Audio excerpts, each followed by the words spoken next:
Greetings everyone. Yes, Cuddles finally managed to infect me with whatever weird plague that she was carrying. So, I'm plague ridden. It's man flu, so it's worse than anything anybody has ever had ever because it's man flu. Now, I will say this video might be a bit choppy, not my normal sort of one take flowing and rambling and everything else. It might be a bit stop-start because I don't want you guys to listen to me blowing my nose or trying to stop myself slowly becoming the Swamp Thing covered in green goo. Or, to be fair, a better analogy would be that Slimer has attacked me. Well, I won a Nickelodeon Kids Award. Well, I'm not well sure I'd win that. Anyway, so I eventually emerged from my duvet cocoon that I've been living in and realised that there has been substantial Blizzard drama. Now, I'd kind of heard from friends and Discord and stuff that the 8.3 stuff was coming, and I was interested to talk about it with you guys from a sort of outsider's point of view, because I literally do not have a WoW subscription now. That's gone. And it'd be interesting to talk about how does it make you want to come back, what things are appealing, what's not, and so on and so forth. But we had even more drama, even more off-the-chain crazy madness that far transcends gaming. Now, I'm not going to get into the politics of it. I want to say that right now. Not because I'm, worried about offending people or, offending China, because they'll be, that Grim, we don't like him. Nope, go get Grim. I'm not worried about that at all. But I don't know enough of the subject. There are far more knowledgeable people out there that you could go to. There are people that are living it right now that you can listen to their voices, and they are far more knowledgeable than I am. What I want to talk about is from a company, from a gaming perspective, what happened. Now, for those of you who don't know, Blizzard Grandmaster BlitzChung was basically banned for an entire year. His winnings from the previous year were wiped, and the two casters that were talking to him at the time have been fired. What could dare bring such wrath from our little fluffy, humble indie developer, Blizzard? Why would they do such a thing? Well, this crazy fool made the mistake of highlighting the issues that are currently going on in Hong Kong. Now, as I say, I'm not going to bring up those issues. I'm not going to talk about them. Please, by all means, look anywhere online. There is much to be said, much to be talked about in a very serious light that is not for me to touch upon. But it goes against China. And that is a big problem because, as many of you know, the future is seen in gaming as China because they love all the monetary stuff. China has a very different model, very different gaming idea. There's a very separate ideology behind Western and Eastern gaming. Western gaming tends to be less grindy, but because of that, we don't have things like, we didn't have microtransactions because we didn't need them. We would play the game, we'd buy DLC and things like that, and then we'd be on to the next one. So we would buy a greater quantity. But if you moved over onto the East, they would buy much more grindy games. So they'd play one game for a lot longer, and in that game they would add in a lot of microtransactions to skip things, to be able to bypass stuff. Also, being able to buy a skin for, say, 500 yen, dollars, whatever you want to say, pounds even. I'm English, I'm not even including pounds. But if you want to, it's considered prestige. It's considered impressive. So, for instance, in World of Warcraft, you had a mount called the Tears of Noobs. It's what we all called it. And it was the flying astral pony. Basically just a flying horse, and it looked like it was made up of stars. And it was laughed at. If you had this, it was laughed at. It was all cool for about 2 seconds, and people were like, you're buying a WoW mount? Really? Now, the stigma of that has disappeared a lot, but that horse is still known in many circles as the Tears of Noobs. Over in China and in the East, no, that is considered a status symbol if you own these things. It means that you have money and you can afford to spend your money on these things. So the more expensive the item, the more free money you must have, the better off and more affluent you must be. It's a status thing. Now, we don't think like that. Generally because we have a nerd culture that was very niche in the West. But I digress.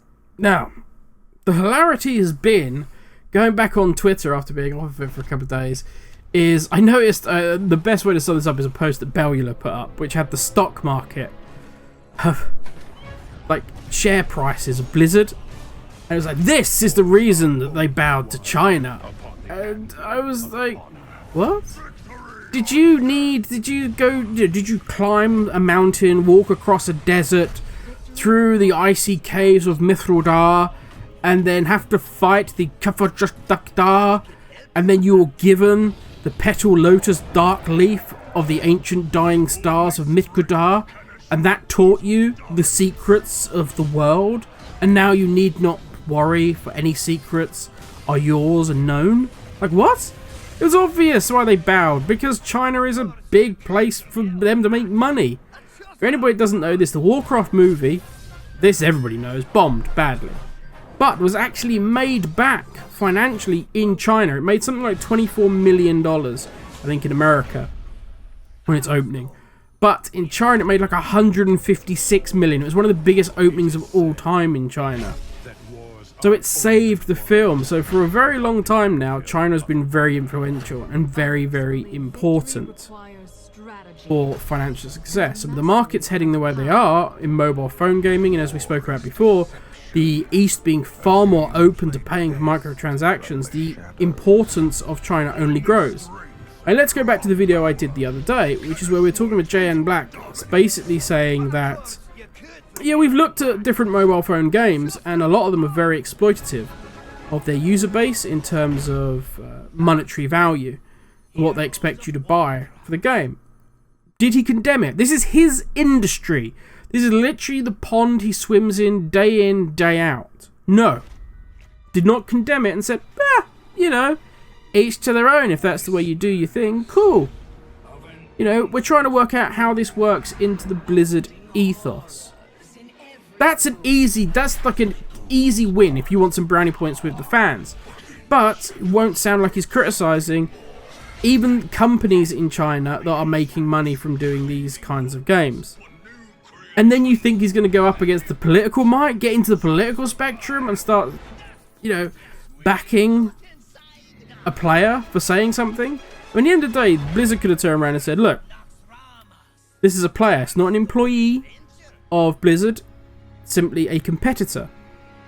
We have disciplined that player, give them a probationary warning saying you can't say these things. Blizzard put up a rule posting with basically you can't say anything that offends people, and we'll get back to that.